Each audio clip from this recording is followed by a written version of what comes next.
fora esse problema da atrofia testicular, quais são os outros problemas crônicos pelo uso de testosterona? Cara, eu não vou falar só de testosterona, eu vou falar de esteroide em forma geral, né? Mas os principais riscos que a gente tem associados ao uso de esteroides de forma crônica são os riscos cardiovasculares. Porque parece que problemas hepáticos, renais, essas coisas elas são mais facilmente controladas, né? Na verdade, assim, vamos lá, ponto de vista renal, né, que nem você falou. Nenhum esteroide é nefrotóxico diretamente, né? Eles não geram substâncias que vão agredir o tecido renal, certo? Agora, o que nem eu falei do ponto de vista cardiovascular, a gente pensa em pressão alta, alteração no colesterol, formação de placa de ateroma, remodelamento cardíaco. Tudo isso pode contribuir para um distúrbio renal, certo? Sim, tá. Um distúrbio renal, entendi. Isso. Agora, do ponto de vista hepático, né? Cara, primeiro que testosterona, derivados, assim, de forma geral, eles não têm hepatotoxicidade. Existem, sim, classes de esteroides, que a gente chama de 17-alfa, né? Que têm um metabolismo hepático e que podem apresentar um certo grau de hepatotoxicidade. De novo, tempo dependente e dose dependente. A gente falou da oxandrolona, né, nas meninas que usam o ano inteiro.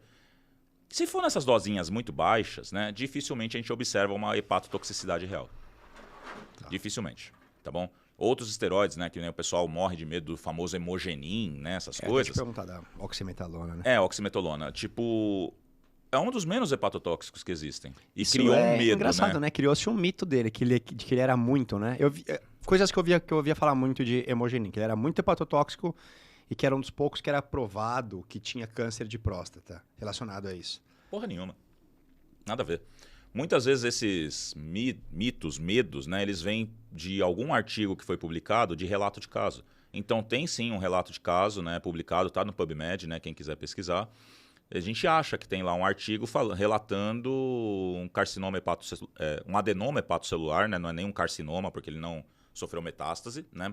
Ele ficou concentrado no fígado por causa que o cara utilizou uma dose de 500 miligramas todo dia por um ano. Porra, velho, o cara usou a dose máxima. 500 miligramas é o quê? São quantos comprimidos? Eu não... É uma cartela. É uma cartela inteira? Toda, exato. Meu Deus do céu. Aí também não tem jeito, Porra, né? Então... Mas, por exemplo, se a gente for pegar na clínica, né, os estudos, né, as doses de hemogenin, elas vão... E hemogenin é um dos poucos remédios que deve ter trabalho real mesmo feito, porque ele era utilizado, né? Hemogenin, ele era utilizado para tratar anemia. Sim. Né? Então, por isso que eu falo, tem ali uma faixa de dose que é utilizada para tratamento de anemia. Pode falar, né? Tá bom. Tá. Que é realmente utilizado para tratar anemia, né? Que é de 1 a 5 miligramas, né? Isso não sou eu que estou falando, pelo amor de Deus, está na bula, inclusive, tá bom? Miligrama quilo dia, né? Não quer dizer que eu vou pegar você com 100 quilos e já vou falar, você pode tomar 500 aí todo dia. De maneira alguma, certo? Isso aí seria displicente, seria ridículo, na verdade, né? Eu teria que pelo menos pensar na mínima dose, entendeu? Poderia ser 50 miligramas? Poderia ser 50 miligramas. Se fosse utilizada sozinha, se você está fazendo um ciclo onde tem sinergia entre os hormônios, eles se complementam, a dose pode ser até menor. Isso é um conceito que o pessoal também não pensa, né? Acha que a sinergia vai acontecer e por isso tem que usar mais. Na verdade, não. O conceito de sinergia é que você possa usar menos, porque as drogas uma colaboram com a outra. Sim. Né? E, cara, eu vou te falar um negócio, né? Agora, experiência mesmo, né? É uma das drogas mais utilizadas para força. Sim, ganho de força. Eu queria depois te perguntar isso, porque eu fico pensando que ela é uma droga que pode ser muito boa pro cross. Porque o atleta de cross, ele precisa menos de estética, mas ele precisa de força, uma condição cardiorrespiratória muito grande, uma resistência muscular localizada também interessante, e tudo isso junto. E eu fico pensando na oximetalona, ela faz tudo isso, porque ela aumenta bastante a força. Sim. Ela aumenta um pouco a produção de glóbulo vermelho. Sim, justamente. A premissa dela, mas na verdade... Toda a testosterona faz isso, né? Todo esteroide faz isso. Todos eles têm esse efeito mas ele talvez hematopoético. faça um pouco mais, ou eu não sei. Não, ou é mito também? É mito também. Na verdade é porque ele foi, vamos dizer assim... Porque como era para anemia, acho que se ligou muito a isso, né? Exato. E ele foi estabelecido como sendo o medicamento para tratamento desse quadro anêmico, mas... Por exemplo, o estanozolol também faz isso, a própria testosterona também faz isso. Tanto que tem que dosar hematócrito, um monte de coisa. Exato, exatamente. Mas pensando nessa parte, então, dos colaterais. Então, parece que tudo que é ligado a câncer é meio que mito ou alguma falácia, assim. Não se tem nada que que mostre isso, Não né? tem um SARS, aquele, como é que chama? Não, mas calma. É que... Ah, tá. Não, é que assim, ó, o que acontece? Que nem eu falei, essas drogas que têm um metabolismo hepático, né, são mais hepatotóxicas. Então, hemogenista, stanozolol, dianabol, oxandrolona, metiltestosterona, tem uma série, né? Elas têm ali uma escala de hepatotoxicidade. Quanto mais hepatotóxica, mais a gente tem que entender que é uma agressão ao tecido. Uma agressão constante pode culminar realmente num processo tumoral. Mas isso, quero dizer, isso se você for fazendo exame de sangue, você consegue dosar com uma certa facilidade, ou não? Não, Não? não. Porque o que acontece? Muitas vezes Tipo, se você dosar TGO, TGP e tiver muito alto, não é sinal que você está tendo uma alta lesão, assim, durante o uso? Não E talvez necessariamente. Ah, tá bom. Não necessariamente, porque assim, o processo tumoral nem sempre ele vai levar a alteração nos níveis de TGO e TGP. Entendi. Então, geralmente a gente pede, né? A gente conversa que além do acompanhamento laboratorial, a pessoa faça também Fazer exame de imagem. exame né? de imagem. Uhum. Certo? Seria a melhor forma de você fazer esse acompanhamento. TGO e TGP, primeiro que eles são enzimas que estão associadas ao metabolismo normal do fígado, né? E a gente vê, às vezes, ele alterado por conta de próprio exercício. Sim. Pode afetar. Quando a gente faz, tem muita intensidade, o meu TGO e Sim. TGP sempre tá um pouquinho maior. Exatamente. Quer ver outra coisa? Outros medicamentos no nosso dia a dia. O medicamento mais hepatotóxico que a gente tem aí e que é vendido over the counter, que a gente fala, É um anti-inflamatório? é paracetamol. Né? Extremamente tóxico. Extremamente hepatotóxico. Ele sim, se a gente pegar e for dosar depois de uma tomada, né, de uma dose muito alta, por exemplo, 4 gramas, cara, você vai achar teu TGO e TGP estourado, realmente ali 300, 400. Isso é indicativo de agressão, certo? Dificilmente o esteroide ele vai levar a esses níveis, né? A não ser que você esteja, de novo, usando doses muito altas por um período prolongado. E aí, beleza, porra, não é... O problema não é só o TGO e TGP alto, né? Você vai ter outras consequências também, um colesterol todo fodido, por exemplo. Então, e aí, assim, eu sei que problemas cardíacos, talvez a gente bata no grande ponto, né? Que assim, talvez seja a coisa mais difícil de você controlar durante a utilização de anabolizantes, principalmente a longo prazo, né? Exatamente. Por conta do que vocês estão falando, do perfil lipídico, alteração do perfil lipídico. Também, mas tem outras coisas que hematócrito. acontecem. Cara, a gente tem que pensar que Hipertrofia cardíaca. Isso. O coração é um músculo, né? Tem receptor androgênico lá também. Por isso que a gente fala que tem que treinar o coração, né? Todo atleta tem um coração hipertrofiado, né? Que é o coração de atleta que a gente fala. O que é o coração de atleta? É uma hipertrofia que a gente chama excêntrica. Então, você não altera O tamanho da cavidade da... o lumen, né, da cavidade cardíaca. Então, ela continua funcional. Cresce para fora. Uhum.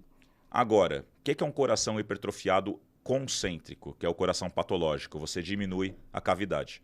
Se diminui a cavidade, você força muito mais o coração para poder ejetar sangue, né? Aumenta muito a pressão de ejeção. O débito cardíaco acaba sendo alterado.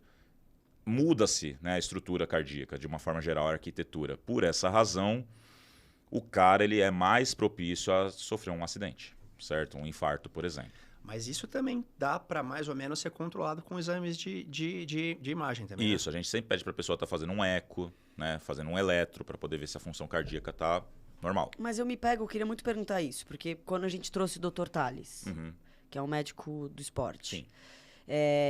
Ele rebateu muito, a gente falou sobre TRT, falamos sobre ciclo e tal, e falamos dos nutrólogos que pedem esse exame clínico, faz ultrassom do coração, faz ultrassom total do abdômen, bababá. Ele rebateu falando, cara, só acompanhar os exames, né, que garantia você tem, que você vai conseguir reverter e tal. O quanto isso respalda mesmo? O quanto também... É assim, ó. Uma coisa que a gente fala só pra dormir mais tranquilo. É que assim, a gente tem que entender uma coisa. Tá, realmente, a gente faz a monitorização, não é para reverter, é quando a gente observa que alguma coisa está indo para um outro caminho, para. É para brecar. É nesse sentido. Principalmente atleta de altíssimo nível que vive dopado, né, vamos dizer assim, esse cara, e volta na discussão do começo, esse cara tinha que estar fazendo acompanhamento muito próximo, né? Então eu falo de fazer check-ups muitas vezes semanais, né, para você garantir o máximo do máximo para esse cara mesmo. Mas né, é um cenário bem... É um cenário praticamente impossível, né? Talvez em grandes clubes, entre outros, isso aconteça, né? De novo, tem atleta que é investimento, né? Os caras que vai jogar lá no Bayern, na porra toda, Esses caras valem mais de 100 milhões de euros. Né? Então, se o cara morre no campo, é triste, né? Mas é uma perda financeira. Logo, o acompanhamento desses caras é muito mais próximo. Agora, é garantia que a gente consegue reverter alguma coisa? Não. Mas a gente consegue fazer um manejo. Certo? Beleza, dá para você parar aqui. Daqui em diante, tomar muito cuidado se você for querer continuar fazendo uso. Seria isso. Tá? Você dá a opção para a pessoa, vamos dizer assim. Você não discrimina. Você acolhe e mostra a realidade para ela, certo? Isso muitas vezes é melhor para a pessoa, né, para o usuário, porque ele consegue olhar e falar assim, realmente está na hora de parar. Agora, quando o cara já é totalmente descriminalizado, ele vai falar, mano, quer dizer, esse cara aí ele não manja nada, né? Ele só está querendo falar que não funciona porque ele não gosta e não sei o quê. Não, cara, ao contrário, entendeu? Ele tem que fazer o papel dele de médico, sim, que é alertar, acolher e cuidar. Né? Eu concordo plenamente. Agora, também sou contra esse monte de exame que o pessoal pede, né? Tipo, porra, outro dia chegou um paciente lá meu com marcador de câncer de ovário, porra.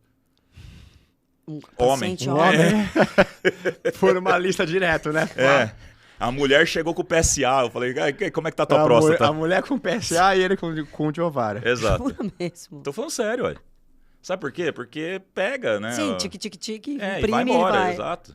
Né? Cara, não tem necessidade de você fazer esse tipo de avaliação, velho. Pode ter certeza que se esse marcador tiver... Não o de ovário, óbvio, né?